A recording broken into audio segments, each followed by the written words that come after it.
Well, last week we lost Jerry Springer at the age of 79. Now, his fame primarily came from the often calamitous Jerry Springer Show, but his life, which included being the mayor of Cincinnati and a television news anchor, it was an incredibly broad American story.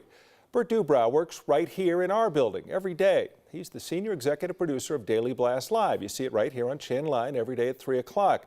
But before coming to Denver, Burt's long and legendary career in television, also including being the creator of and the executive producer of The Jerry Springer Show. And Burt Dubrow joins us now to reflect on that life. I think people always, when they see someone that famous pass on, they always felt like they knew him.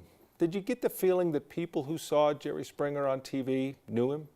I think they felt they knew him, and I think they wanted to know him. Mm-hmm. Yeah. I mean, he was that kind of guy. I mean, you guys know, on television, they always say the first 10 seconds, you either like somebody or you don't like someone. Jerry was the most likable person in the world. I mean, he was really in many ways the opposite of what you saw, because you associated him so much with that show, you know. Yeah. And even I'm separating. Yeah. I'm separating it now. And he was not that. If you wanted to know Jerry, and I've been saying this over the last couple of days to a lot of people that have been interviewing me, you had to watch The Final Thought. Oh, at the end of the show. At the end of the show, that final thought was who Jerry really was. And if you think about it, he made sense out of nonsense. I mean, that's what he did. It came from him being a news anchor, by the way, yes, and doing editorials.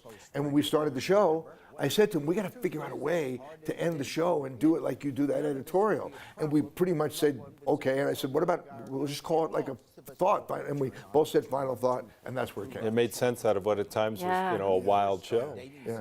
And we were talking about this, like there are so many generations that know Jerry Springer, which is unique. Yeah. But when you say putting the show in show, I mean, I think honestly, like all of today's reality TV, whether it's The Bachelor or the Housewives shows, they all learned the best from him. I mean, he understood how to put on a show that you couldn't stop watching. No, he understood television and understood it was a show. Yeah. It was a show. We were certainly not there to teach anybody anything at all. And, you know, when it was sort of middle ground, funky and crazy, but middle ground, people got upset. They were not happy. They thought we were screwing up the American public and the culture was going to go down the drain. But when we got up here and we were a circus, everybody got it.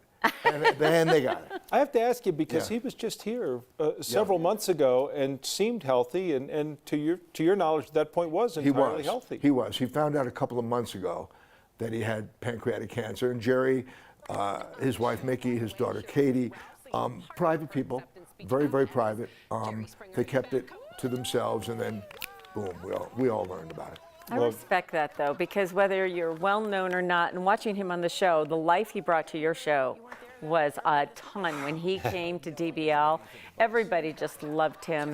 And even if you're not a well-known person, sometimes you don't want to tell people something like this, because well-meaning people say really dumb things. That's right. And, you know, I called him and asked him to come and do 2 days, and there wasn't even a question. Like, sure. I'll be there, Burt. You know, just tell me when you need me. That was the way he always was. We were very much like family. So this week there's been so much reflection about the show and his life, and I'm sure you've enjoyed and you know, reading all this stuff that you already knew, but to hear other people talk about it.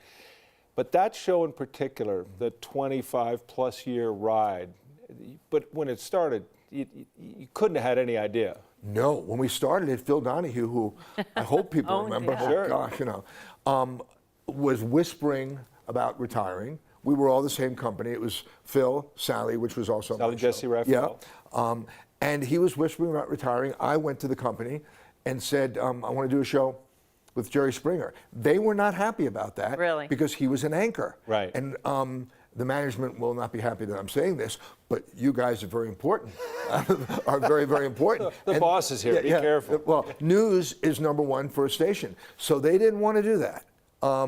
But I was able to talk them into it, and we originally did it from Cincinnati, where he was an anchor, and then we moved it to Chicago, then eventually moved it to Connecticut. How far did that show change over the years? The initial concept to what became its mainstream life, was it very different than what you'd originally planned? Oh, God, yes. Yeah. I mean, it was a version of the Donahue Show. You know, all of us at one time, Sally, or anyone, Sally, Ricky Lake, whoever, everyone, Tempest Bledsoe, everybody had a show.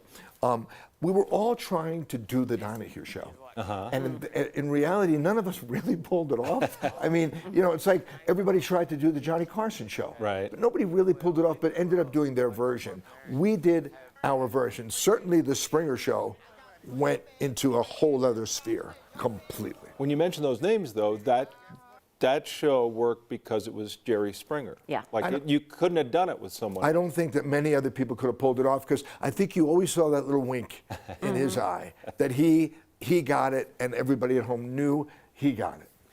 What do you think he would hope people remember about all these different things about him, besides the fact that I really do think he connected with people, kind of transcended?